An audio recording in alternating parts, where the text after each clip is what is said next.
lugar maravilhoso. E se hoje você não tivermos essa esperança, não faz sentido estarmos aqui. Aleluia, nossa esperança é estar neste lugar com o nosso Deus. Aleluia, vamos adorar o Senhor. Glória a Jesus.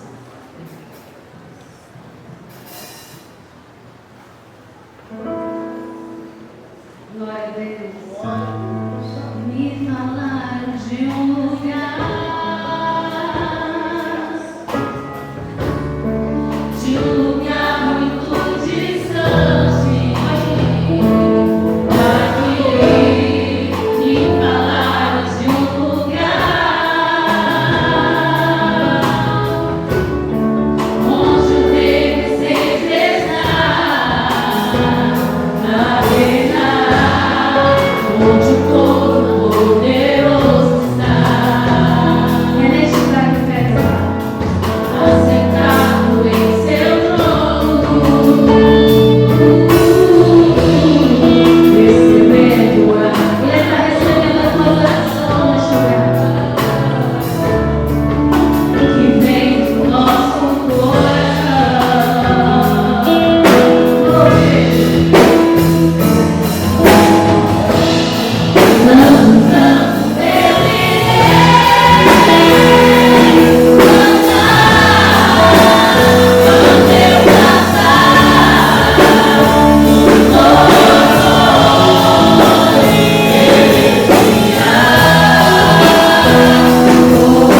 ao que vencer, terá o direito de adentrar este lugar. Aleluia, ali não haverá choro, ali não haverá mais morte. Querido, teu problema aqui para hoje para você talvez seja o que tem consumido a tua vida. Naquele lugar não haverá mais. Aleluia, você poderemos desfrutar do prazer de estar no lugar adorando ao Santo dos Santos. Que maravilhoso será aquele lindo encontro que a igreja terá com o seu noivo. E quando nós pensamos nisso, nada pode abalar a minha tua fé. Se esse for o meu e o teu alvo, se esse for o meu e o teu foco,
Francis estará com a responsabilidade de estar ministrando a palavra de Deus. Quero pedir a compreensão do Simão, cada um no seu lugar, no lugar que nós está saindo, para que você não perca de ouvir a poderosa mensagem da palavra de Deus. Glória a Jesus, não há nada melhor. Oh, esse não há nada melhor. Glória a Deus. Quero com muita alegria cumprimentar a igreja com a paz do Senhor. Amém. Glória a Deus pela vida do pastor Gilvan, companheiro, servo de Deus. Pastor Léo, hoje foi meu Cicerone. Pastor Gilson e todos os demais obreiros, irmãos, amigos, servos e servas de Deus. É muito bom estar conosco nesta noite. Falei para o pastor Gilvan que vocês estão bem longe, que de Diadema até aqui não é nem logo ali de Mineiro, mas a gente chega, glória a Deus, glória a Jesus. Ainda mais hoje sábado, para saudações da nossa igreja ali na região de Diadema. Depois que eu passei aqui, eu já praticamente rodei o mundo. Estive na Itália, passei pela Espanha, depois vim no Brasil para o Espírito Santo fazer escola bíblica, depois fui para Cuiabá, Minas Gerais, passei por Cuiabá de novo, voltei para São Paulo e já estou aqui. Eu vou fazer o mesmo ciclo. Vou ao Espírito Santo fazer escola, depois vou para a Europa e vou entrar pela primeira vez na Romênia, pretendo entrar na Albânia, fazer uns trabalhos lá, ver se a gente lança umas sementes ali. E os irmãos orem para que Deus nos abençoe. E a igreja segue, né? Nós temos a igreja, aprendemos a formar discípulos, igual ao Ministério de Guarulhos, e delegar, confiar. E a igreja vai, Deus abençoe. Estamos plantando aqui. Fui a Cuiabá agora, porque a semana passada, na verdade, é Lucas do Rio Verde. Nós enviamos um obreiro para lá. Do trabalho, estamos com 3 congregações. Chegamos lá, o salão enorme, desalugado, e nós fizemos uma proposta para o dono e oramos. Vale muito mais que isso, nós oferecemos 600 mil, mas da seguinte forma: 150 mil de entrada e 45 prestação de 10. Não é que ele aceitou? Nós não fizemos um contrato, tá lá. Fique tranquilo, pastor lá, pastor Jorge. Então é assim, glória a Deus, a obra de Deus segue assim. Segue assim. O dono do ouro e da prata está conosco. O Senhor é aquele que abençoa aqueles que têm coragem de descer do barco e colocar o pé nas águas, mesmo sabendo que não é normal, porque você colocar o pé na água, ainda com ondas, você vai afundar. Mas quando o Senhor diz vem, nós vamos. Aí assim como Pedro, enquanto olhar para Jesus, nada afunda. Irmãos, hoje é dia de ceia, é um dia maravilhoso, porque é culto de ceia. Eu quero ler um versículo apenas aqui, em Atos capítulo 1, versículo 13. Atos 1, 13. E eu quero falar um pouco sobre o cenáculo, a casa do Pentecostes. O versículo 1 diz: e entrando, subiram ao cenáculo, onde habitavam Pedro, Tiago, João, André, Filipe, Tomé, Bartolomeu, Mateus, Tiago, filho de Alfeu, Simão, Zelote, Judas, o filho de Tiago. Amém. Podeis tomar os vossos assentos. Glória a Deus.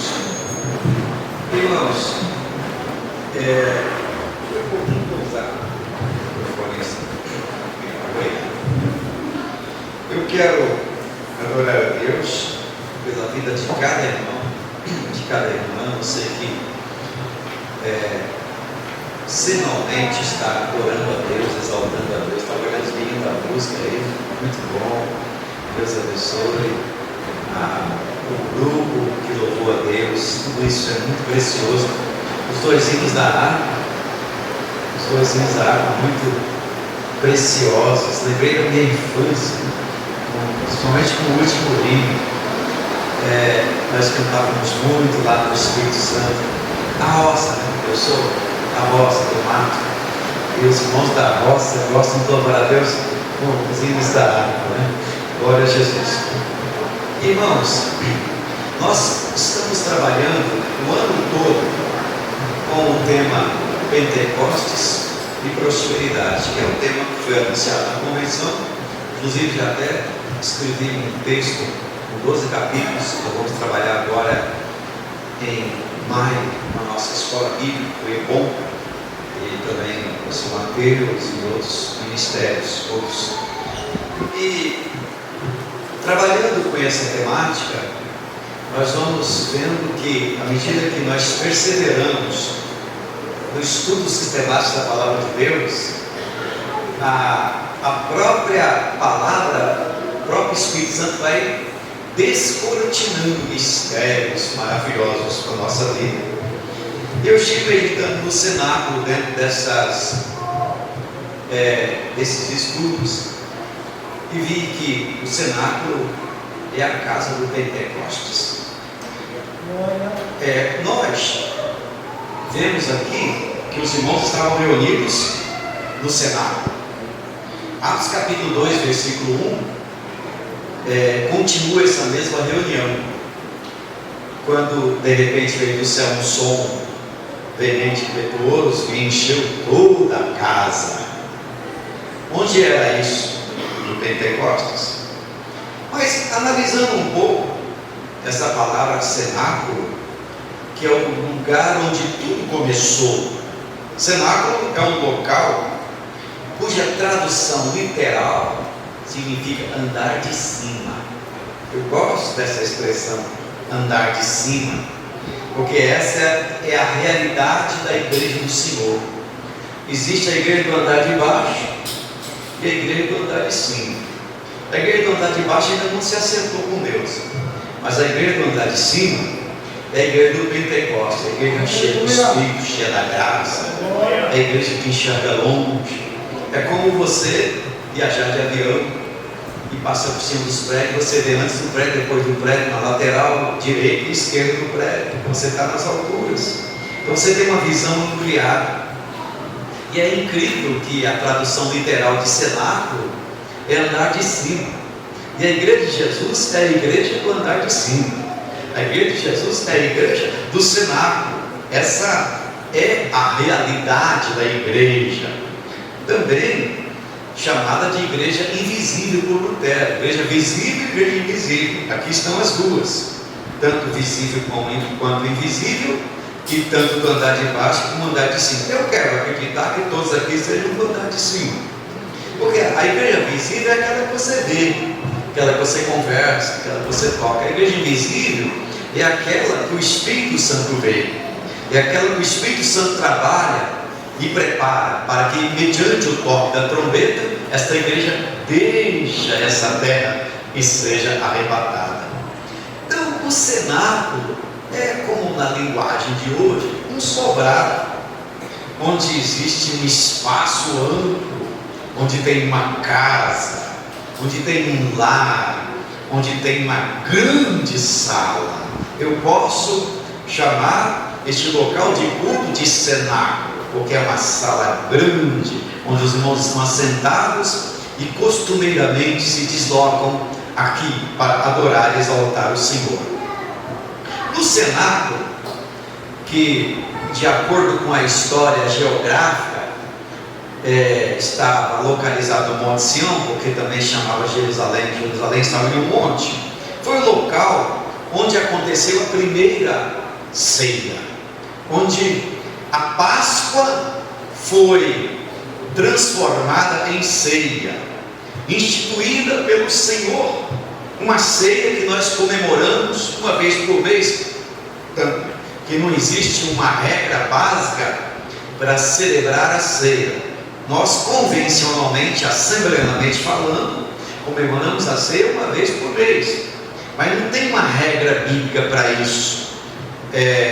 Na igreja primitiva, todos os domingos a igreja comemorava, celebrava a ceia, todos os domingos, conforme Atos capítulo 20, versículo 7, domingo era dia de ceia. E quando estudamos a história, principalmente a história narrada por Justo Gonzalez, o volume 1, que é um volume muito interessante, A Era dos Mártires, nós vamos ver que a igreja se reunia em lugares separados, bem longe da cidade ou bem longe de muita aglomeração, e era bem cedinho a igreja se reunia para celebrar a ceia. É interessante, meus irmãos, que foi nesse cenário que Jesus ordenou os seus discípulos lá no texto de Lucas, capítulo 22 ou 21, acho que é 21, é 22, né? Que Jesus ordenou os seus discípulos para preparar a ceia. Interessante, irmãos, que foi exatamente nesse cenário. Quando nós estudamos esse texto, nós vamos ver que ali está escrito que Jesus enviou Pedro e João e falou, olha, mediante a pergunta, eles perguntaram, onde o Senhor quer que nós preparemos a Páscoa? E então Jesus respondeu, olha, vocês vão e entram na cidade. Olha só a visão de Jesus. Entram na cidade e prestem atenção no movimento. E vocês vão verificar um homem carregando um cântaro ou um pote de água, na nossa linguagem. Vocês observam aquele homem e sigam-no. E vão acompanhando aquele homem até ele entrar no dono da casa onde ele está levando a água.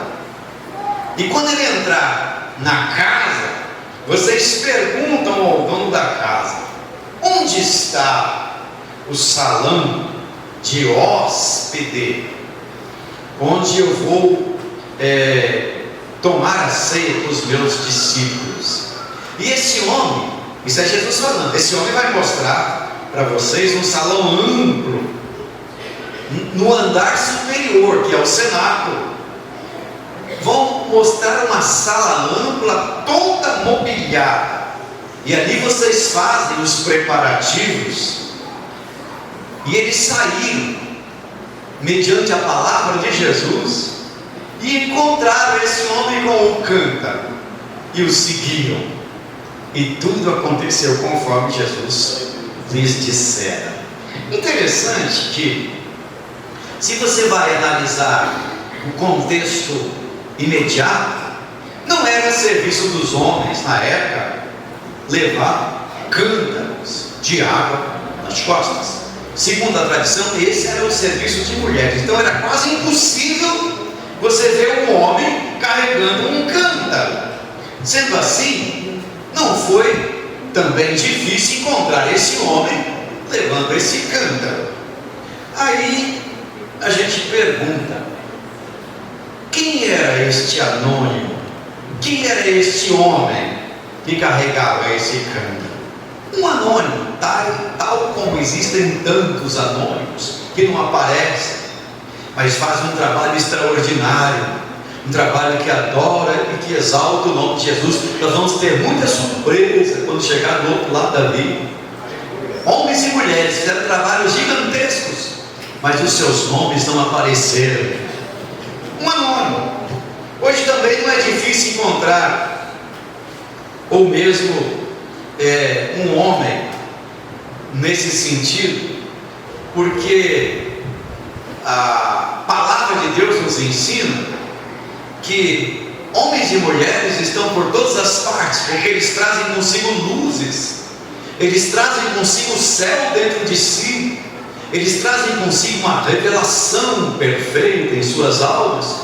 Quando você olha para estes homens e essas mulheres, eles têm um diferencial como homem de Deus e como mulher de Deus, tal qual você. Assim também acontece em nossa vida espiritual, porque esta grande sala mobiliada no andar superior é um lugar onde Deus nos leva, é um lugar onde Deus nos coloca, no sentido real, espiritual, mas no sentido escatológico, porque essa grande sala é o céu para onde todos nós estamos caminhando.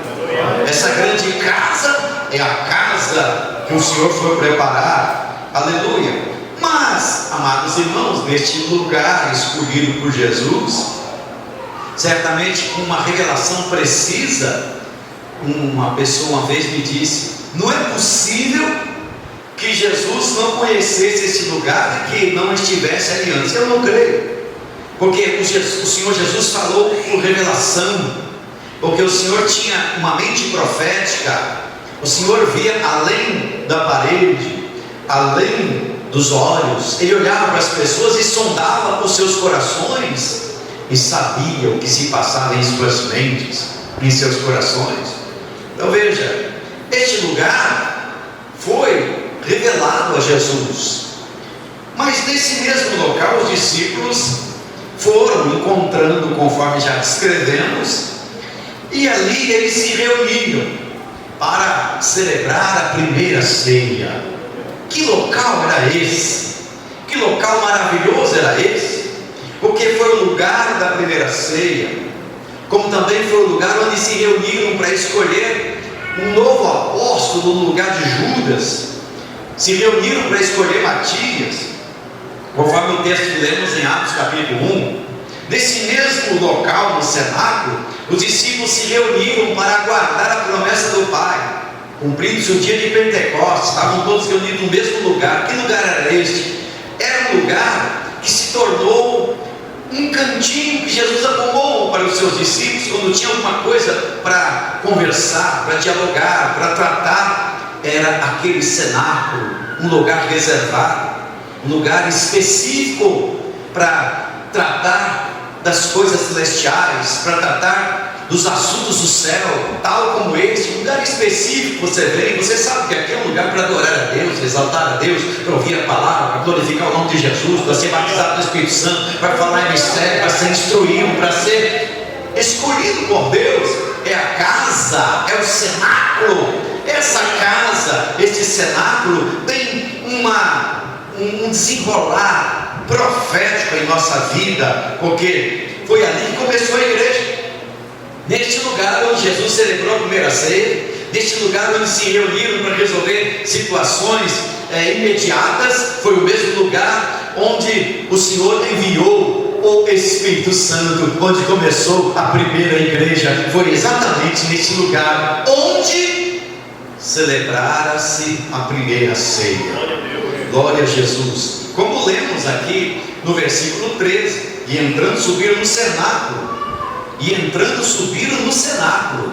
E foi ali que eles permaneceram, porque o Senhor Jesus revelou-lhes, ensinou-lhes, indicou, como sempre indica para nós o caminho, como sempre abre as portas, porque todas as vezes que buscarmos a Deus em oração sincera, Deus revela, Deus se faz presente, Deus abre a porta, Deus orienta, Deus dirige, Deus faz com que você compreenda o que Ele tem para cada um de nós, assim como Ele certamente o fará compreender essas coisas difíceis que estão se desenrolando na sua mente, no seu coração, na sua casa, na sua família. Deus sabe tudo sobre você, sobre a sua vida pessoal, financeira, sua vida sentimental, sua vida familiar. O seu futuro está nas mãos dele. Se você ora e coloca nas suas mãos, Deus vai na frente. O lugar difícil por onde você está passando, eu já passei por lá. O lugar difícil que porventura você passará, eu já passei por lá. E quando tu passares por aquele lugar, eu estarei ali para te orientar, para te sustentar, para te dar diretrizes para a sua vida,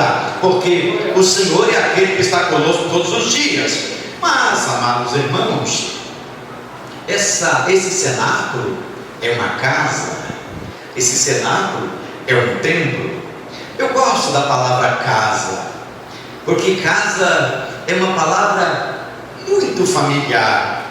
Essa casa, cenáculo, lugar da primeira igreja, lugar onde veio o Pentecostes, tal como estudamos no livro de Atos, é uma casa que traz para nós alguns princípios importantes. Assim sendo, constatamos que a igreja de Jesus sempre começa numa casa. É sempre numa casa. É bem provável que esta congregação tenha sido iniciada numa casa. É sempre numa casa. Se você buscar a história, você vai verificar que grandes ministérios, grandes igrejas, grandes chamados aconteceram em casas. Hoje, quando se viaja a Jerusalém, até hoje tem aquele cenáculo. E, de acordo com a história, aquilo foi reservado para um lugar de peregrinação. E ali naquele cenáculo existem algumas pilastras iconográficas da iconografia, que são imagens ou desenhos. E na iconografia daquele lugar tem a marca, a figura de um pássaro, que é o pelicano. O pelicano, segundo a ornitologia, essa ave, quando estava com seus filhotes e não tinha o que dar para os seus próprios filhos, na falta de alimento para os seus filhotes, ela arrancava da sua própria carne e alimentava os seus filhotes. Fato comparado com a ceia, com a vida de Cristo, que Ele deu a si mesmo. Jesus oferece a sua carne, oferece o seu sangue, Ele oferece a si mesmo para que tenhamos vida. Tudo isso é muito importante, muito significativo quando a gente consegue ler, porque uma coisa é você ler o texto, uma coisa é você ler a história, e outra coisa é você interpretar, porque existe a leitura do texto normal, que muitas pessoas o fazem, leem, mas não compreendem, tal como aquele eunuco que lia Isaías capítulo 53, mas não entendia nada, precisou de um Filipe para abrir os olhos. Assim existem muitas pessoas ainda que lêem o texto, mas não compreendem. Então existe uma revelação no próprio texto. Por isso que eu digo que o cenáculo é uma cortina que se abre, a própria palavra, tal como o George Miller, que leu a Bíblia 200 vezes, leu a Bíblia 100 vezes ajoelhado. E diz a história que ele orava a Bíblia, ele lia o texto e orava o texto, para que aquele texto acontecesse na sua vida, para que aquele texto fosse realidade na sua vida, extraindo a verdade do texto para a sua própria vida. Aleluia! Isto é maravilhoso, glorioso, veraz e vivificante. No Pentecostes, portanto, com toda essa ilustração profética, nós temos a inauguração da igreja. O Pentecostes nasceu numa casa, e a casa do Pentecostes, a casa do cenáculo, meus amados irmãos, é algo extraordinário, porque quando você pensa em casa, tem um desdobramento aqui na nossa mente, na nossa maneira de pensar. Porque, por exemplo, quando você pensa em casa, olha só as palavras que vem. Casa é lugar de comunhão, casa é lugar de oração, casa é lugar de estudo bíblico, casa é lugar de espiritualidade, casa é lugar de alimentação, casa é lugar de contemplação, casa é lugar de ouvir a voz de Deus, casa é lugar de obediência, casa é lugar de formação, casa é lugar de educação, casa é lugar de crescimento, casa é lugar onde se adquire os princípios fundamentais da vida. É na casa, porque na escola você recebe informação, mas em casa você recebe educação. Na escola você recebe um montão de teologias, mas em casa você recebe uma formação. Às vezes as pessoas estão cheias de conhecimento, mas zerado de formação, de educação. As pessoas estão cheias de informação, mas não tem a formação que vem de dentro para fora. É por isso que quando é um ancião, não importa quantos anos ele passou numa faculdade, em uma universidade, não importa quanto tempo ele estudou, o importante é a formação, o que se cresceu dentro dele. Ele pode desconjugar o verbo, mas ele tem experiência de vida, e essa experiência de vida se transforma num vocabulário que ultrapassa o vernáculo de qualquer nação. É o vocabulário do céu, é o vocabulário da experiência, é o vocabulário da presença de Deus dentro de nós. Aleluia! Então veja bem,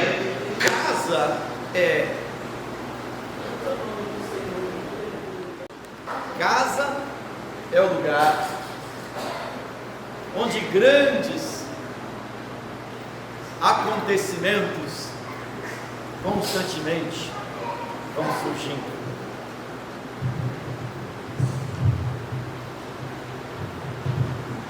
Eu sei que algumas pessoas trazem consigo lembranças ruins Mas não importa. É a casa que Deus procura para que as coisas comecem a acontecer. E quando a gente pensa em casa, igreja, aí o negócio fica mais interessante.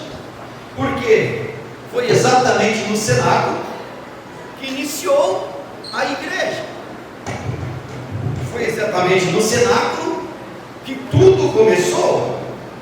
Na igreja primitiva, nós encontramos que a igreja primitiva era a igreja das casas, era a igreja dos lares, era a igreja das ruas, era a igreja das praças.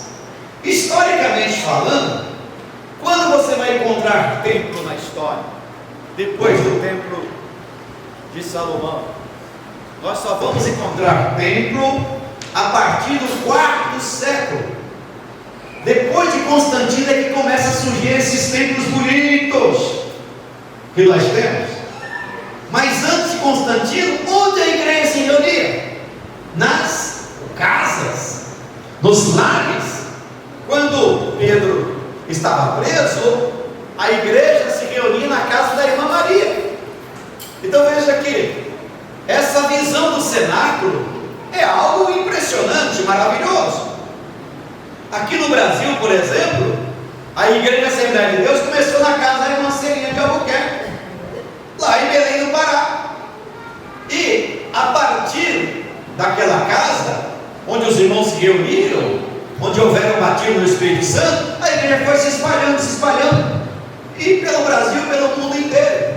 Eu vou a Portugal, encontro a Assembleia de Deus, mas com origem no Brasil, assim em vários outros países, porque as igrejas começaram nas casas. Nós, de um tempo para cá, começamos a nos impressionar com as histórias de Poyang-Shu, da igreja da Coreia, que começou a trabalhar nos lares. E algumas pessoas imaginam, mas é coisa nova. Não, a igreja de Jesus funciona através dos lares porque tem fundamento bíblico. Então veja aqui, tudo começa em um lar, tudo começa numa casa. Glória a Deus. Os microfones estão conspirando hoje, mas eles estão vencidos. Glória a Deus. Tudo começa em uma casa. Pode repetir comigo essa expressão? Tudo começa numa casa. Vamos de novo. Tudo começa numa casa. Glória a Jesus. Aqui no Brasil e na história, e assim sucessivamente.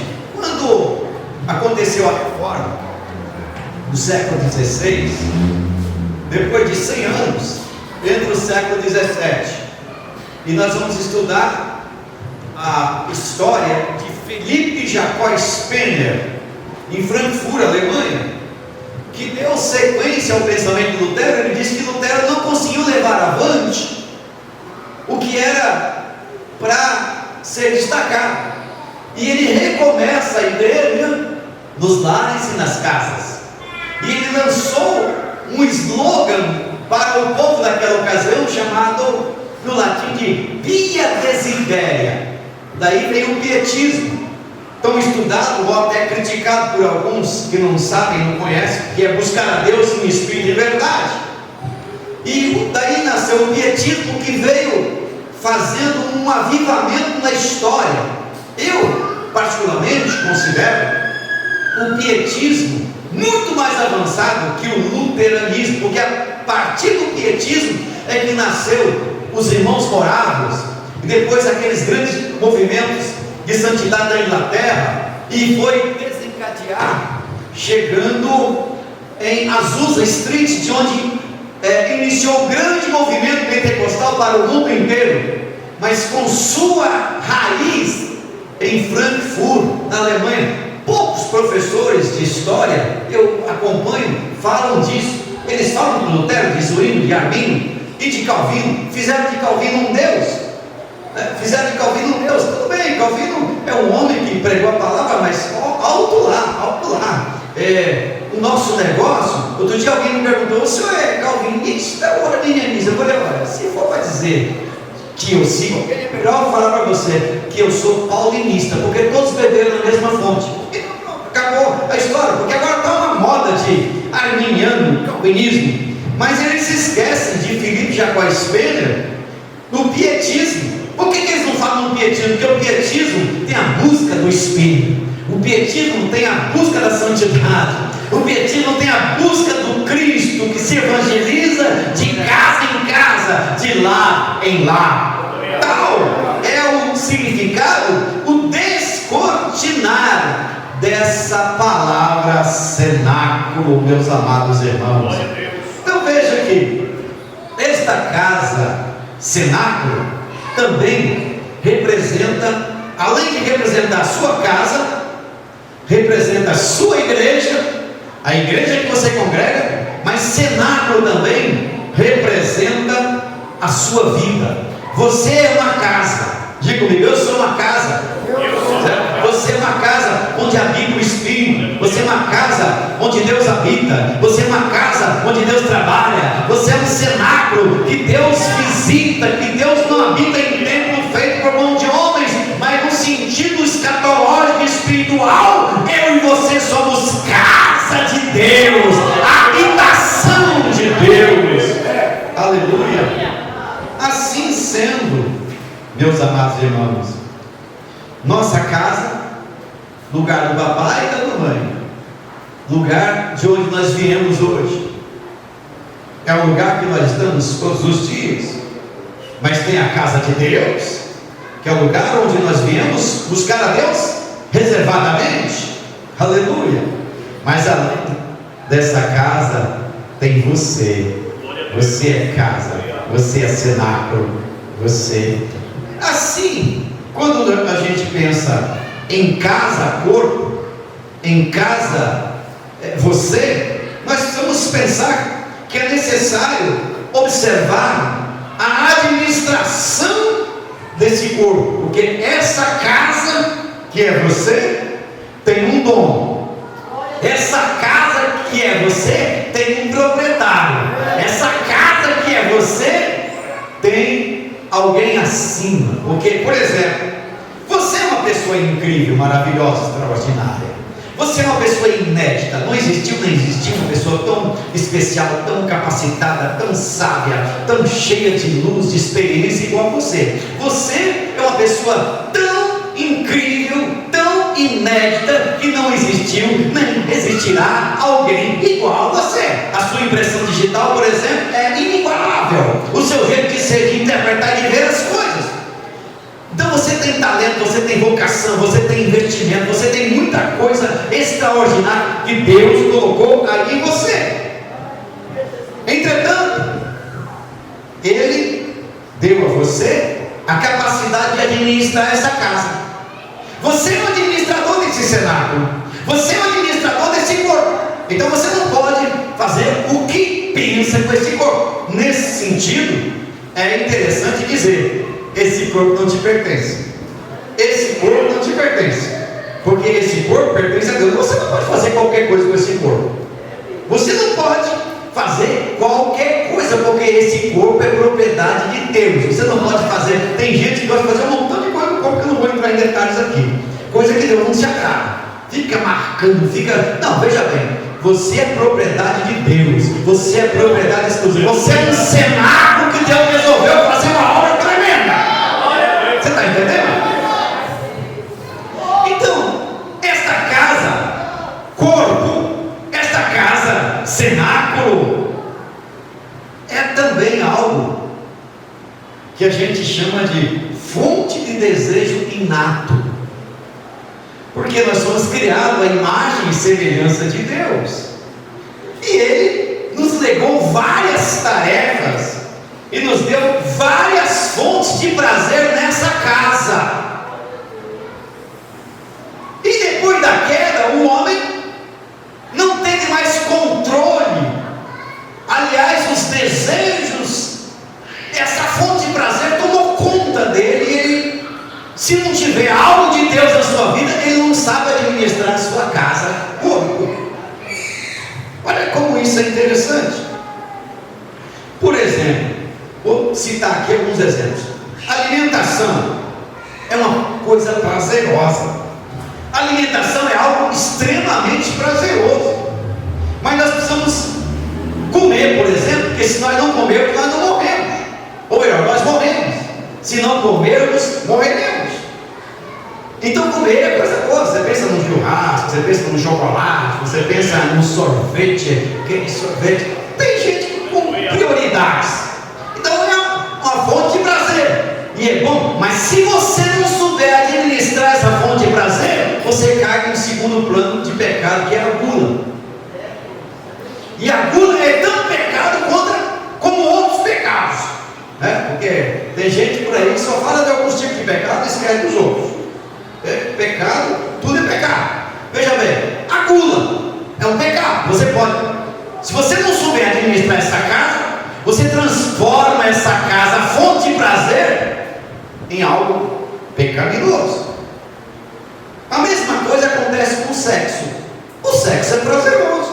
O sexo foi feito por Deus. Se não houvesse sexualidade, não estaríamos aqui. Não temos condições de reprodução sem a sexualidade. É uma fonte de prazer. Mas se não for administrada, ela se transforma em pornografia, fornicação, adultério, uma série de coisas.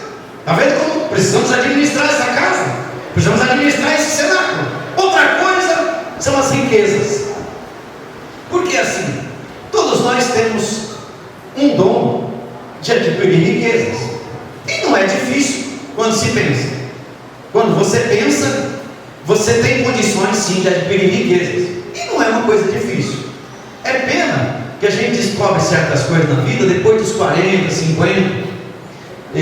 A gente descobre certas situações. É claro que se a pessoa ficar a vida inteira pensando em ser empregado, ele não vai prosperar nunca na vida, a não ser que ele seja um promotor, um juiz, ou então um jogador de futebol, algo desse tipo. Mas tudo bem, vamos trabalhar empregado, mas vamos pensar em algo mais vantajoso. Pelo menos essa mente que eu tenho. Eu sou filho de imigrante, e quando nós viemos para o Brasil, eles deram um mato para a gente, uma floresta, e nós tivemos que fazer uma cidade no meio da floresta.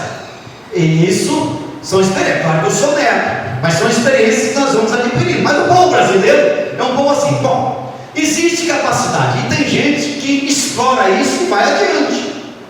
Mas se você não souber administrar as suas riquezas, porque eu estou falando de riquezas materiais, mas existem riquezas emocionais, espirituais. Todos nós temos uma certa mina de riqueza. O problema é que às vezes nós não sabemos a riqueza que Deus colocou em nós, e passamos a vida inteira explorando a riqueza do outro, falando da riqueza do outro, e esquecemos de olhar para dentro de nós.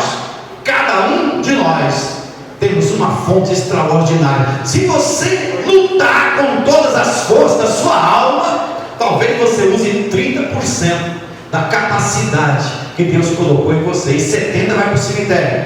A maioria de nós leva preciosidade para o cemitério. Deus não te fez para enriquecer esse cemitério.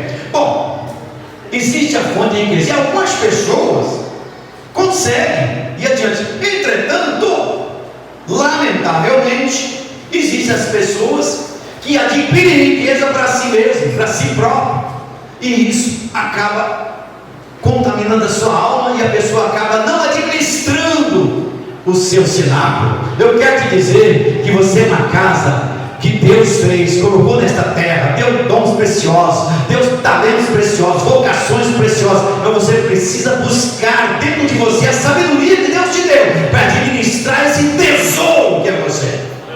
Você é um tesouro, você é algo extraordinário, você é uma pessoa inédita, você é uma pessoa cheia de Deus, você é uma pessoa inspirada por Deus, e você não pode passar pela terra sem dar a devida atenção a esse cenáculo, a essa casa maravilhosa, a esses talentos que Deus colocou dentro de você. Tem gente que lamentavelmente chega no espelho, ao invés de adorar a Deus por esse cabelinho, por essa corzinha maravilhosa, adorar a Deus por esse jeitinho específico, inédito, porque nunca mais vai surgir alguém na terra igual você, fica reclamando, fica mais, olha, e não acha com isso, não acha com aquilo. Tem gente que, para vir para a igreja, fica brincando com o guarda-roupa, brincando com o espelho, certo? Não, a pessoa tem que cultivar esse talento, porque essa é uma situação de uma casa bem arrumada, de um cenáculo bem arrumado, de um cenáculo bem alimentado, bem atinente às coisas de Deus. Portanto, essa casa é algo que a gente precisa pensar, conforme eu disse, o cenáculo. Tudo começa no cenáculo, mas o cenáculo é profético, o cenáculo é escatológico, o cenáculo é visionário, o cenáculo revela, o cenáculo abre as cortinas e mostra para você grandezas que talvez você ainda não tenha visto. Entretanto, tudo isso é apenas temporário, porque tudo é temporário. Outro dia eu disse com um rapaz, e ele ficou assim meio assustado. Falei: olha, você, eu vou definir quem é você, assim como eu. Você é um pacote que a parteira encaminhou para o governo. Você é um pacote que a parteira encaminhou para o governo. Ele ficou olhando assim para mim, mas é verdade. Quando você nasce com uma encomenda para o governo, ele está te esperando com a pá. Quando você vai chegar lá, você não sabe, mas é o tempo da sua existência. Daqui a uns dias você chega lá, e quando eu vou fazer aquele sepultamento, você chegou, o governo sempre está esperando com a pá, e a parteira encaminha você para lá. Só que o tempo vai demorar, é 100 anos, é 90 anos, eu não sei. Então, nós precisamos saber viver esse intervalo de vida do nascimento até o cemitério. Pode ser que Jesus volte e você não passe pela morte, mas a vida normal é assim, a não ser que aconteça um arrebatamento, que nós estamos esperando para já. Mas o que eu quero dizer é o seguinte: essa casa é temporária, ela é de Deus, mas é temporária. Essa casa envelhece, essa casa cria rugas, essa casa embranquece o cabelo, essa casa engorda, essa casa emagrece, essa casa se acaba, essa casa vira pó. Essa casa, que casa? Você, que é de Deus, que pertence a Deus. Outro dia eu olhei no espelho e falei: rapaz, o que aconteceu com você? Você era tão novinho ontem. Mas é isso, sabe? Você olha no espelho, aí a gente vê com as modas, pinta o cabelo, estica, põe aqui, põe ali. Mas um dia eu estava procurando um pastor no púlpito da igreja do Brás, não achava aquele pastor. Aí daqui a pouco eu perguntei para um irmão parecido com ele: você não viu fulano e tal? Sou eu, pastor. Eu falei: você é o pastor da Santa? O que aconteceu? Eu estava gordo demais, fiz cirurgia bariátrica, então eu emagreci. Eu estava sem cabelo, fiz implante de cabelo. Só eu, você está me procurando. Você está entendendo o mistério? Mas outro dia, já se passaram uns anos, contei com ele, está de novo gordinho. Eu falei: mas que coisa, meu Deus, estigma. Quer dizer, a barraca envelhece. É isso que eu estou querendo dizer. Você administra bem essa barraca. Quando chegar um dia, não adianta querer dar uma de Ezequias, porque o que Deus fez com Ezequias foi só atrasar o tempo. Mas era o mesmo tempo. Deus atrasou o tempo, deu 15 anos. E esses 15 anos gerou Manassés, que foi o pior rei de Israel. Quando chegar a hora, vai feliz com Jesus. Não fica fazendo hora, chorando para Deus. Quando chegar a hora, vai. Porque é assim. Eu vou contar uma historinha. Deixa eu ver como é que está a hora aqui. Imagine comigo, você no ventre da sua mãe, com entendimento. E alguém chega para você: olha, está na hora de você sair. Você vai morrer com esse mundo aqui e ver outro mundo. Aí você diz: não, mas eu estou tão bem aqui, eu tenho alimento, eu tenho tudo que eu quero, eu não preciso fazer, não quero sair daqui, não quero sair daqui. Mas tem uma hora, quando dá os 9 meses, alguns dias, aí a pessoa acaba morrendo para aquele mundo, aí vem para esse mundo aqui, totalmente diferente do mundo lá do leito amniótico, do mundo uterino. E a vida fica coisa extraordinária, e com pouco você começa a dizer: mas não é que a vida aqui é boa? Aí você casa, gera filhos, e vai para lá e para cá. Aí o tempo vai passando, alguém diz: você, está na hora de você deixar de novo. Mas como assim? Eu vou sair daqui? Está na hora. Você saiu de lá, da vida uterina, agora está na hora de sair daqui. É a hora de partir para o outro lado da vida. Como é que vai ser do outro lado? Então vai ser melhor do que esse tempo que passamos por aqui. A vida é assim. Então nós precisamos saber administrar esse tempo. Agora, tudo isso está relacionado com o que, pastor? Com a casa. Tudo isso está relacionado com o cenáculo, onde tudo começa. Porque quando os discípulos foram cheios do Espírito, ou melhor, quando Deus fez o homem, Deus fez lá um boneco de barro. Mas para dar vida a esse boneco de barro, Deus soprou em suas narinas. E quando Deus soprou em suas narinas, as coisas já estavam todas feitas. Portanto, vai chegar o tempo que a gente tem que mudar de casa. E esse tempo será quando partimos para a eternidade. E Jesus falou da nossa casa, só que essa casa agora é a casa eterna, mas continua sendo cenáculo, porque o Senhor Jesus disse em São João 14, versículo 1 e versículo 2: não se turbe o vosso coração, crede em Deus, crede também em mim. Na casa de meu Pai há muitas moradas. Se não fosse assim, eu não teria dito. O que é isso, pastor? É a casa eterna, é o cenáculo que continua. Aleluia. Paulo, em 2 Coríntios capítulo 5, versículo 1, ele diz: sabemos que se a nossa casa dessa habitação terrena em que vivemos for destruída, teremos da parte de Deus um edifício, uma casa eterna nos céus, não construída por mãos humanas. Então veja que essa é a casa que nunca se acaba, é a casa que não enferruja. Eu construí uma casinha lá na montanha, uma casa pastoral. Estou terminando agora. Aí eu fui olhar pelo videozinho, vi que está destelhada. Falei: mas como é que essa casa que eu coloquei as telhas outro dia está destelhada? Aí fui verificar na internet, não tem uns savados, uns macaquinhos que eles, não sei o que eles veem abaixo do telhado, eles têm a capacidade de estelhar a casa. Eu falei: eu não acredito que tem esse tipo de macaco, certo? Então, quer dizer, o macaco destelha a casa para pegar atrás de mim, passarinho, atrás disso e aquilo. Eu falei: não é possível que isso exista na face da terra, meu Deus. Não é?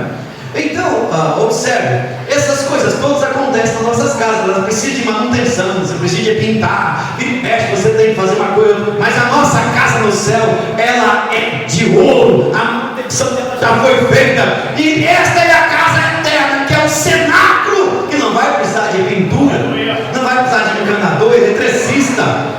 Os maridos não vão ter que ficar ouvindo as esposas, até porque lá no céu não vai ter isso.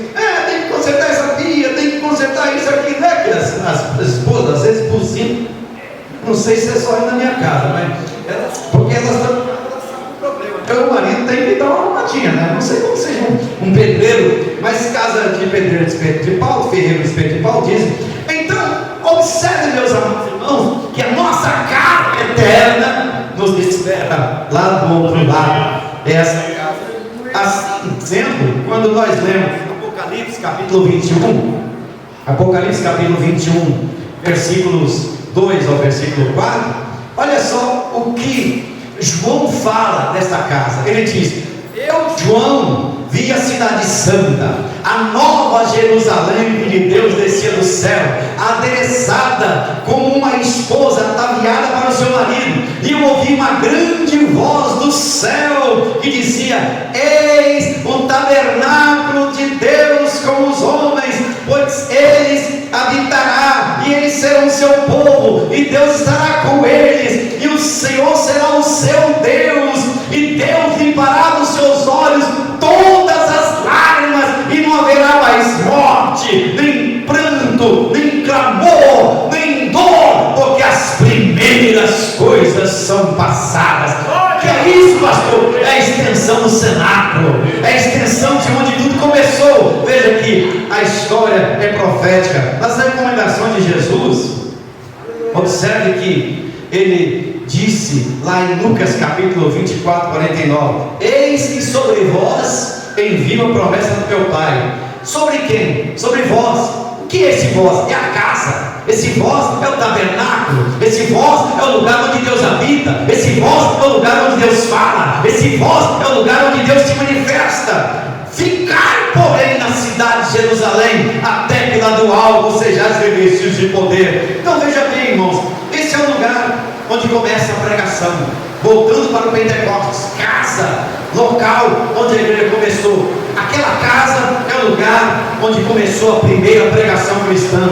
Quando nós estudamos Atos capítulo 2, versículos 14 a 36, nós temos ali a primeira pregação pentecostal, a primeira pregação petrina, a primeira pregação. E quando você estuda o conteúdo daquela pregação, toda a doutrina está inserida ali. Pedro pregou um sermão cuja revelação já estava dentro dele. Ele abriu o livro que estava dentro dele. Onde foi isso? Na primeira casa. Onde foi isso? Na primeira igreja. Onde foi isso? No Pentecostes. Onde foi isso? No cenáculo. Onde foi isso? Na casa de onde a igreja se expandiu para toda a face da terra. Aleluia. Enquanto observarmos os valores que Deus nos deu e colocarmos em prática, aleluia, nós poderemos entrar também em outras casas, porque à medida que você coloca em prática os valores do cenáculo, o valor da presença de Deus, o valor da habitação de Deus na sua vida, você como casa visita outras casas, você como casa encontra outras casas nas ruas e nas praças, você como casa deixa com que os outros vejam a luz da tua casa, conforme Jesus disse em Mateus capítulo 5,16: assim resplandeça a vossa luz diante dos homens, para que vejam as vossas boas obras e glorifiquem a vosso Pai que está nos céus. Porque quando você entra, Deus entra com você, porque Deus habita na casa. Quando você anda, Deus anda com você, porque Deus habita na casa. Quando você fala, Deus fala através de você, porque Deus habita na casa. Quando você olha, Deus olha com você, porque Deus habita na casa. E onde é essa casa? Essa casa chama José, Maria, Joaquim, Pedro, Daniel, Léo e assim por diante. Essa casa é casa você, lugar onde Deus habita, lugar onde Deus fala, lugar onde Deus se manifesta, lugar onde o poder de Deus se espalha, porque Deus não usa pedra, Deus não usa templo feito por mãos de homens, Deus não usa estatuto, Deus usa homens, Deus usa mulheres, Deus usa casa, Deus usa cenáculos, seres humanos cheios do Espírito Santo. Aleluia. Você é uma casa, você é um cenáculo, você é a habitação de Deus, você é uma inspiração para este mundo. Você é uma carta, você é uma epístola, você é uma revelação, você é uma extensão do céu, você é um dom de Deus, você é um talento de Deus, você é vocação de Deus, você é riqueza de Deus, você é fogo, você é glória, você é habitação de Deus, você é casa de Deus, você é alguém que por onde passa impacta o lugar, porque você é templo do Espírito Santo. Aleluia. Portanto, meus amados irmãos, já partindo para o encerramento, você é um cenáculo, você é uma casa. Diga aí para o seu irmão: você é uma casa, você é uma casa, você é a habitação de Deus, você é templo de Deus. E essa casa, esse cenáculo, esse templo de Deus, aleluia, é inspirador. Esse templo de Deus é conquistador. Esse templo de Deus afugenta o inferno. Esse templo de Deus afugenta todas as situações contrárias. Nós estamos vendo um mundo totalmente contrário. Mas veja bem, é o cenáculo. Aqui é o lugar onde a sé começa. É o lugar onde a igreja se reúne para resolver problemas ministeriais. Aqui é o lugar onde começa o Pentecostes. Aqui é o local onde se institui a continuidade. Você é continuidade, eu sou continuidade, e até que Jesus volte. Conte-se uma história que um determinado homem de Deus tomou um avião e ia para um determinado lugar, e de repente no mar, quando estava sobrevoando o mar, deu uma pane no avião, e o avião caiu no mar. Mas esse homem de Deus, Deus não o deixou morrer. Ele salvar uma queda de avião é coisa quase impossível, mas aconteceu com ele. Às vezes acontece isso, aconteceu com esse irmão. E ele foi pegando destroço aqui, destroço ali, conseguiu chegar em uma ilha inóspita, inabitada. Ele viu que a ilha era deserta, mas também viu que tinha peixe ali. Ele conseguiu pegar uns peixinhos e matou a sua fome. Aí ele viu umas árvores com muito custo, ele conseguiu cortar uns pedaços de madeira, fez uma casinha, cobriu de palha e entrou naquela casinha. Ele estava livre dos animais, dos insetos, e estava ali contente. Não era uma super casa, mas estava protegido naquela ilha inabitável. Um dia ele saiu para pescar e conseguiu pegar muitos peixes. E ele disse: vou levar esses peixes para minha casa e vou comer esse peixe com muito gosto. Mas antes de chegar na casa dele, ele olhou de longe e viu que a sua casinha pegou fogo. Aí ele sentou numa pedra e disse: Deus, o Senhor não gosta de mim. Não é possível que o Senhor tenha deixado essa casa pegar fogo. O Senhor viu quanto foi difícil fazer esta casinha. O Senhor não gosta de mim. O Senhor não tem misericórdia de mim. Como é que o Senhor pode deixar essa casa pegar fogo? E naquela lamúria toda, que às vezes acontece isso com a gente, quando ele estava gritando aos Jonas, alguém bateu nas costas dele e disse: levante, rapaz, vamos para casa. Ele disse: como assim? Como assim? O capitão viu o sinal de fumaça, e o seu sinal de fumaça era sinal de socorro, e nós viemos te buscar. Então, a vida é assim.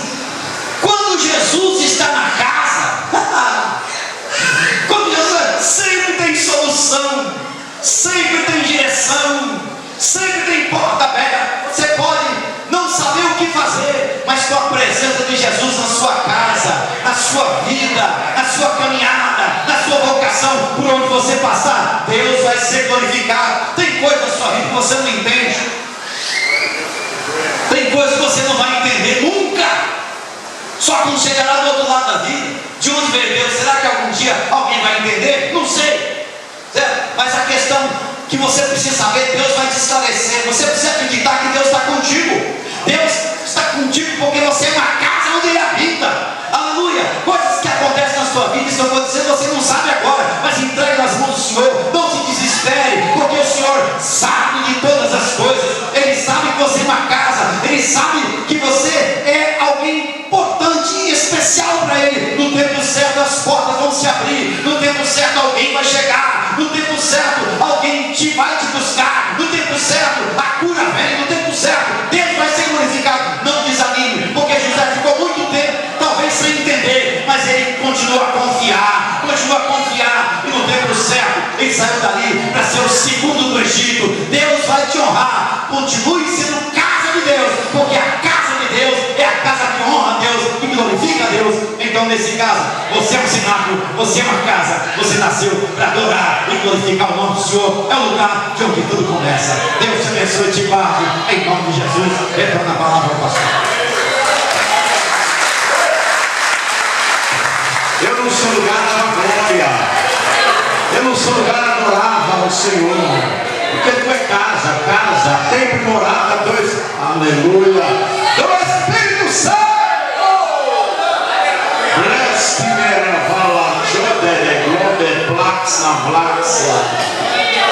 Levanta a tua mão e adora o teu Criador, casa. Ele está conosco. Glória a Deus. Nós vamos recolher uma grande oferta para a obra do Senhor. Diga amém. Amém. Esta oferta é destinada para a assistência social. Abra o seu coração com alegria e oferte para a obra do Senhor. Pastor Léo, mais um hino, e na sequência o pastor Mendes está ministrando a Santa Ceia.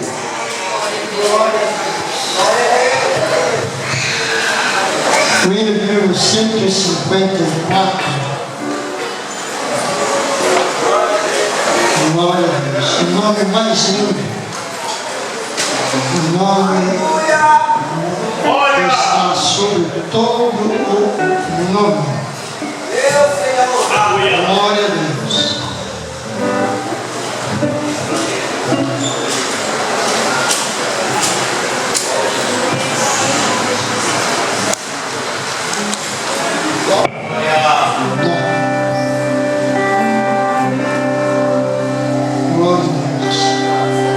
O nosso nome de Jesus, que belo é a te cantar, a alma cheia a proclamar o nome bom de Jesus.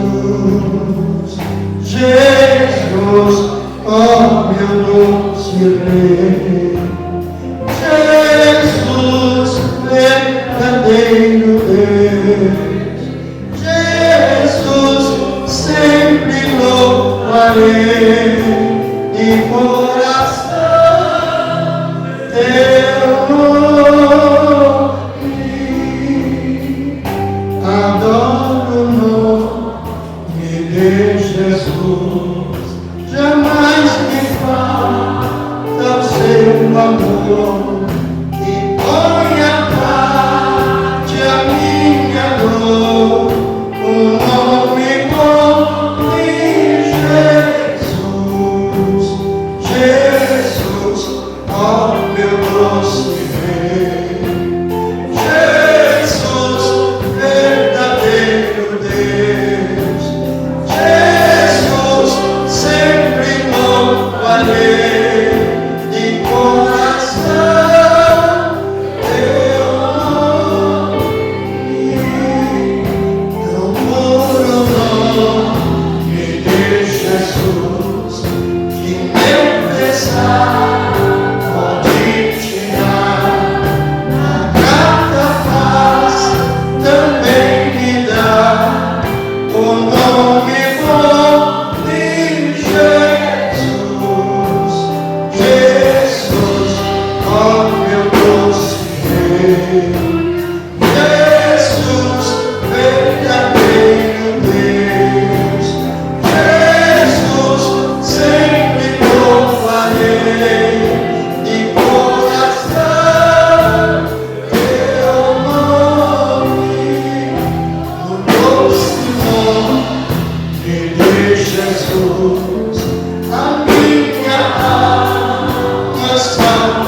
Versículo 23. Para projetar isso, obrigado. 23. Vamos ler até o 34. Vou ler o primeiro, a igreja lê o seguinte: porque eu recebi do Senhor o que também vos ensinei, que o Senhor Jesus, na noite que foi traído, tomou o pão. Deu graças ao partir e disse: tomai e comei,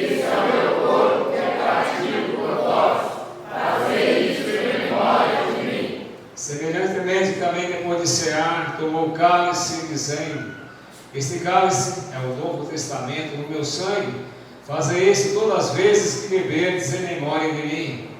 Porque todas as vezes que comerdes este pão e beberdes este cálice, anunciais a morte do Senhor até que venha.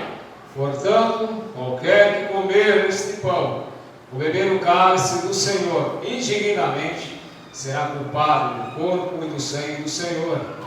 Examine-se, pois, o homem a si mesmo, e assim coma este pão e beba deste cálice. Porque o que come e bebe indignamente, come e bebe para a sua própria condenação, não discernindo o corpo do Senhor.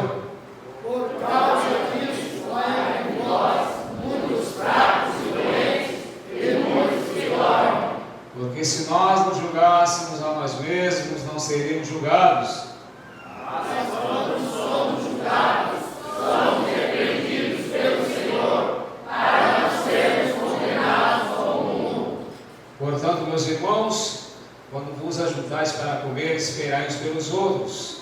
Mas se alguém tiver fome, Come em casa, para que não vos ajunteis para a condenação. Quanto às demais coisas, condená-las-eis quando for ter convosco. Quantas versões está ter convosco, né? Aproveitando que a igreja está em pé, vamos fazer uma oração já pelo cálice. E Paulo, faz favor, Márcio. Isso, obrigado. Evangelista Augusto, por favor, faz a oração, consagrando o pão. Subiu. A paz do Senhor, amados irmãos e irmãs. Oremos ao Senhor eterno e bendito Pai, Criador dos céus e da terra. Te louvamos, Senhor, por mais um mês de vitória, Senhor. Até aqui o Senhor tem nos ajudado. Senhor, pelo Teu Espírito Santo, que tem nos dado graça, nos direcionado, nos dando escape, nos fortalecendo. Senhor, te louvamos, ó Deus, por este momento, Senhor, a qual participaremos, ó Deus, diante, Senhor, desta mesa, a qual, Senhor, o Teu corpo e o Teu sangue, Senhor, que na cruz do Calvário foi vertido, rasgado por nós. E esta prova cabal e viva, nós estamos aqui bendizendo, exaltando, glorificando ao Teu nome e Te agradecendo, Senhor, por tudo que o Senhor tem feito e continuará fazendo. Senhor, abençoa os Teus filhos que participarão, que eles sejam renovados, curados pelo poder do Teu nome. Em nome de Jesus nós Te agradecemos. Amém. Glória a Deus. Poderia sentar, os irmãos que estão aí na escala, por favor, já podem estar servindo a igreja. Vamos louvar o Senhor enquanto os irmãos distribuem pão e suco de uva para a igreja. Vamos louvar o Senhor por da harpa 301, número 301. Cristo já nos preparou o manjar que Ele nos comprou e agora nos convida a cear. Com o celestial maná, Ele graça a Deus te dá, vem faminto tua alma saciar. Vem cear, o mestre chama, vem cear. Mesmo hoje tu te podes saciar. Os pães multiplicou, a vinho transformou.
agora nos convida a cear. O celestial maná, que de graça Deus te dá, em faminto a Jesus vencerá. Vencerá, o mestre chama a vencerá. Mesmo hoje tu te podes saciar. Os olhos te pegou, filhinho transformou, em faminto a Jesus vencerá. Existe a tomar, sem os peixes apanhar, a Jesus os manda outra vez partir. Ao voltar a praia então, veio fogo, peixe e pão, e Jesus que os convida a cear. Mestre chama a vencear. Mesmo hoje tu te podes saciar. Os te pegou, em transformou, em faminto a Jesus vencerá. Glória a Jesus. Todos pegaram? Amém? Pode abrir. Pega o pão. Porque eu recebi do Senhor e também vos ensinei. E o Senhor Jesus, na noite que foi traído, tomou o pão. 24. E tendo dado graça, partiu e disse: tomai e comei, este é o meu corpo, que é partido por vós, fazei isto em memória de mim. Podeis servir-vos.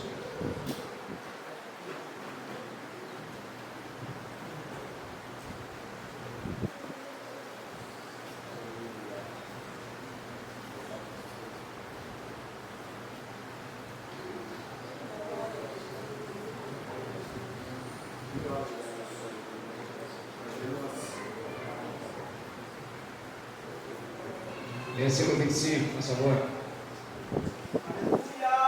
Semelhantemente, também depois de cear, tomou o cálice, dizendo: esse cálice é o novo testamento do meu sangue, fazei isso todas as vezes que beberdes em memória de mim. Podeis participar todos. Glória a Jesus. Aleluia. Bendito seja o Cordeiro que na cruz por nós padecer. Bendito seja o seu sangue que por nós vale ele verter.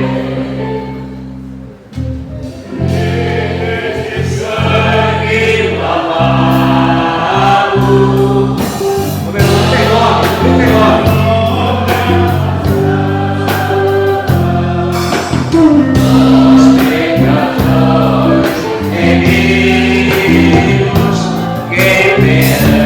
Que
Vamos fazer uma oração agradecendo a Deus.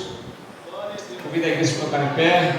Evangelista Silvio, por favor, participação. Após a oração, tornamos ao nosso pastor.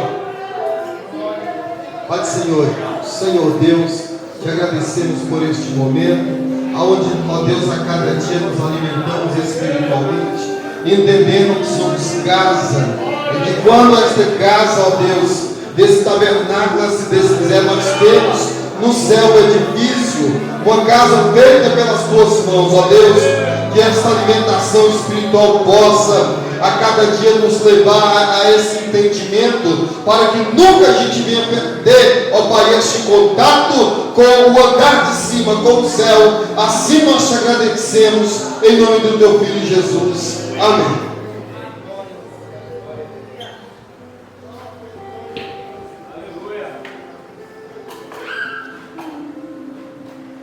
Simão, por gentileza, pode tomar uma vossa sempre. Eu preciso só de 5 minutos da atenção do nosso irmão. Logo após os 5 minutos, nós vamos orar pela nossa irmã Maria de Jesus, pela nossa irmã Beatriz, nosso irmão André, a nossa irmã Adriana.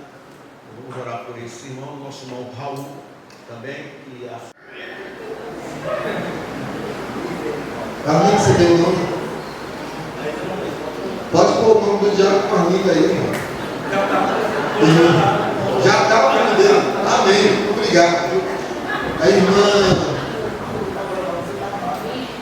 Lígia. Coloca o nome da irmã Lígia também. Depois, quando você vier aqui, nós vamos ungir vocês com a prosperidade. Tá bom? Vamos ungir cada um dos irmãos com a prosperidade. Não, irmãos. Davi, ele disse: das tuas mãos eu te dou. Eu recebi, e das tuas mãos eu dou a te dar aquilo que eu recebi. Amém? Meu muito obrigado a todos. Eu sei que Deus vai tocar no seu coração a necessidade que você tem aí em condições financeiras, e você vai procurar o Sandro. O Sandro e a igreja, irmão, do Senhor Jesus, ela vai acabar com essas goteiras, a pintura. Daqui um dia nós vamos colocar um ar-condicionado aí na igreja. Irmão, é tudo para que você esteja bem. Os bancos já estão. Amado, nós chegamos no quero agradecer do pastor Silvio. Amado, graças a Deus, nós já damos mandamento para o Senhor. Nós compramos a mesa, a medusa. E a primeira parte foi feita, a segunda parte. Falta a terceira parte. O que eu vou falar aqui, eu sempre falo nas reuniões com os obreiros. Graças a Deus, nós temos um músico aqui nesta igreja, que é difícil ter em outras igrejas. Porque os músicos daqui, todos eles, irmão, são de responsabilidade. Os músicos daqui, todos eles são de responsabilidade, são pessoas casadas. O que não são casados está para casar, não é verdade? Então são tudo de responsabilidade, pai de família, são pessoas que não faltam os cultos, sempre estão aqui. E eu, na reunião só com os obreiros, falei: gente, obreiro da igreja Assembleia de Deus, eles não são assalariados. Pastor gosta de som bom, cantor gosta de som bom, sim ou não? Você viu o aperto que nós passamos aqui? No encerramento da escola bíblica dominical, o Alex, cadê o irmão Alex? Ele ficou preocupado aí, pastor, o que é que ele vai fazer? O que é que a gente vai fazer com o som? Porque ele ia dar aqui o comentarista da revista, que era o pastor Alex. Ele estava dando o fechamento da escola bíblica dominical, e a gente fica em situação difícil. Mas graças a Deus nós tivemos 32 nomes. 32 nomes. Então, amados, depois você procura o pastor Silvio, os irmãos aí que vai estar na retaguarda. Nós não vamos estipular valor, mas aquilo que você puder ajudar, para dentro da medida do possível, nós realizar isso aqui o mais rápido possível, porque isso aqui, irmão, é para o bem-estar da igreja. Acerca do banco, nós estamos correndo para trás. Começamos já com o pastor Cleber, tivemos reunião com eles. Aqui, os obreiros que estavam na reunião com o pastor Cleber aqui na igreja, levanta a mão. Os obreiros. Então, tivemos reunião com eles, explicando a necessidade. Os irmãos estão resolvendo essa situação, só que nós não podemos ficar de braço cruzado. Depois vem o som, vem os bancos. Depois nós vamos ver o ar-condicionado para a igreja, irmão. Sim ou não, irmão? Vocês merecem, vocês que abrem mão, é vocês que contribuem. Amém, Santo? Os irmãos que eu falei o nome, por gentileza, venha aqui à frente e a igreja coloca sobre os vossos pés. Opa, chamei. O André, eu chamei.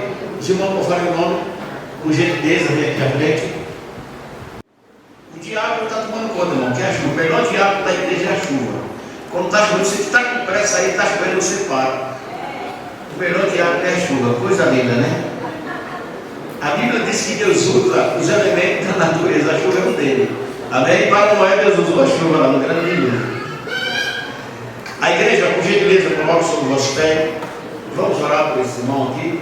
Eu quero dar esta honra ao meu pastor, que é ali próximo, está conosco, que dá a oração por esse irmão.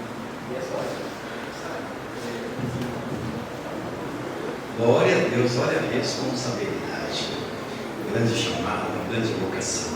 Senhor, nosso Deus, nosso Pai, em nome de Jesus, nós oramos em prol dos teus filhos para responsabilidades, para, Senhor, que eles sejam abençoados e que possam, Senhor, prosperar em cada departamento, honrar o teu nome, glorificar o teu nome, Pai, dando a eles sabedoria, capacidade, visão, revelação, discernimento em todas as situações que porventura vieram ocorrer. Que a tua boa mão, a tua unção permaneça na vida dos teus filhos. Nós oramos e os abençoamos em nome de Jesus. Amém.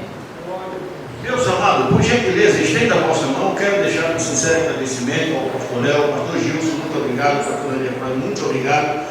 Que Deus continue abençoando os irmãos, a todos os irmãos, muito obrigado a todos, no nome de Jesus. Tira a vossa mão por gentileza, que a graça do nosso Senhor Jesus Cristo, o amor de Deus, a comunhão e a consolação do Espírito Santo esteja com cada um de nós, não somente hoje, mas para todos sempre. O povo de Deus, digam amém. Os alunos da escola dominical, digam amém. Conto com vocês amanhã na escola bíblica dominical.